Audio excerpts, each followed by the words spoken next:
Hey, it's me, your boy Blue Gensiga, and I'll be doing a Yu-Gi-Oh! Tier analysis. And I know I haven't done these in a while, but here we go.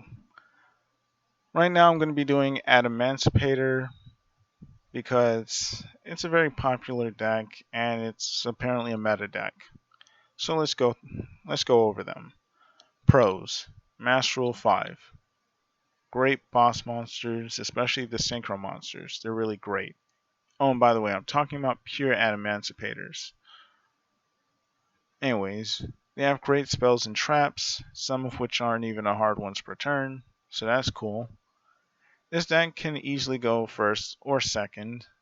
It can spam rock monsters very easily. It can cycle through their deck, meaning that you can technically manipulate the cards you'll draw. They're basically Sylvans, but way better. Please, Konami, please support Sylvans. They can OTK and or stun, so that's cool to an extent. And and the cons. They can brick and fail excavation sometimes. Overall, this deck is ridiculously consistent and it can actually break boards and it can play through multiple negates. It really can. I would say that it can play through like 3+ negates. Anyways, I would say it's a tier 1 deck. It's pretty self-explanatory. Next, we got Eldlich. I greatly underestimated this deck, especially when I first made a video on them. This deck, it's it's really powerful. Anyways, let's get right into it. They have their own version of Scout, but way better. They float a lot, meaning that they could just gain a ridiculous amount of advantage. They have powerful spells and traps. Again, like their own Scout, as well as a card that allows you to summon Eldlich directly from the deck. Great boss monster because this card is multifaceted. It can just summon itself as a huge beater, which I failed to mention when I first did a video on this deck because I didn't know that Eldlich can summon himself off of his effect. So in a sense, he's a boss. He's almost like Graph in the sense that he can bring himself back. He can also help facilitate your plays, and he's practically free card removal. So he's a very great boss monster. You also have zombie support, just in case Eldritch does get hit a little bit, which I doubt. You can immediately just throw in the zombie world engine. This deck is ridiculously consistent, and it's fairly easy to play. Cons. It can't play through more than one or... Why did I put this? It can clearly play through a lot of things, especially considering, if you just set things, you can play through things. But I would say it can't play through 2 or more negates. The other con called by the grave exists, so that greatly hurts this deck. And I guess I should add one more con. That is cards like MST exist. And the thing about Eldlich and some of their trap monsters are they're continuous trap cards. Meaning you can technically negate them with MST and Twin Twister, Galaxy Cyclone, all of those good things. So, yeah, like assuming that cards like MST and back row removal actually becomes more prevalent in the game, like you can easily handle this deck with back row removal. Other than that, I think Eldlich is a very great archetype. They're really powerful, and I like how they're designed. I appreciate that Konami decided to make a really powerful back row base deck. Yes, I hate facing this deck, and yes, this deck is really annoying to face. But to be fair, it's a pretty fair deck.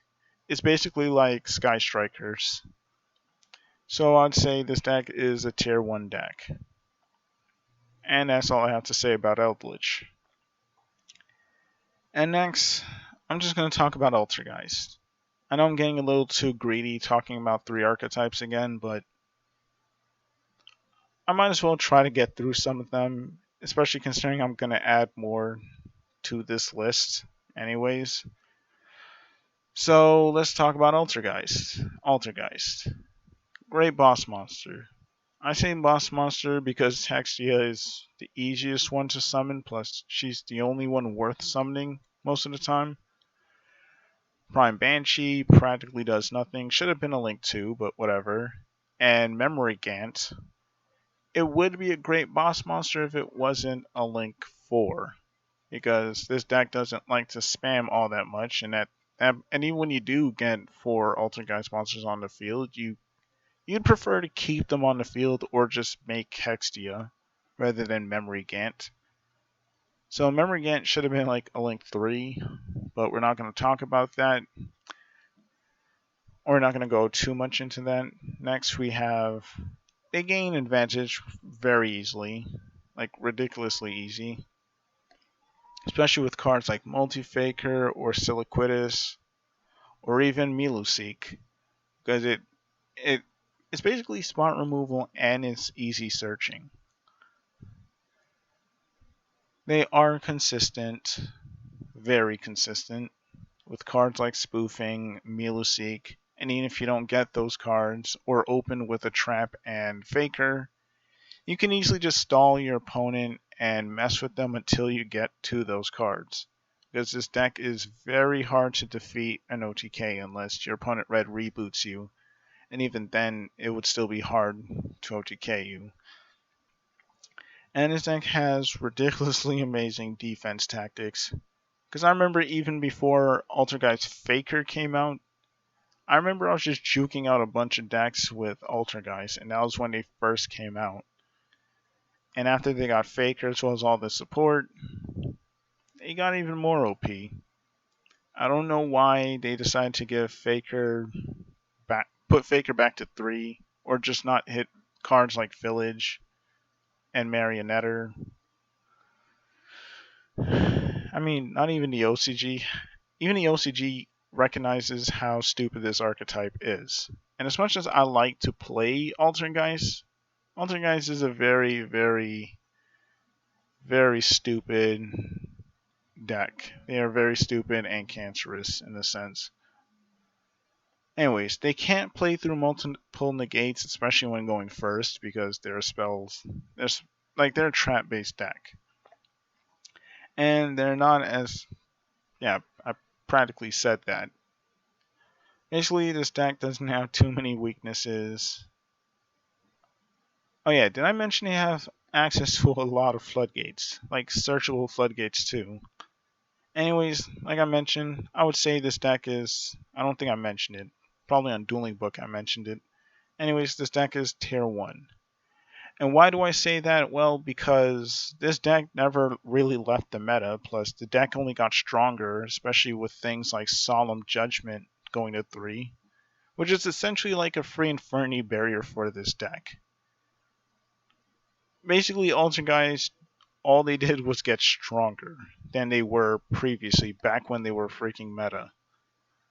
So yeah, I argue this is a tier 1 deck, because even when I did my Altergeist duel video, I ran a bad version of Altergeist, like a fun version of Altergeist, like a tier 2 version of Altergeist, and I still bodied my opponents with ease.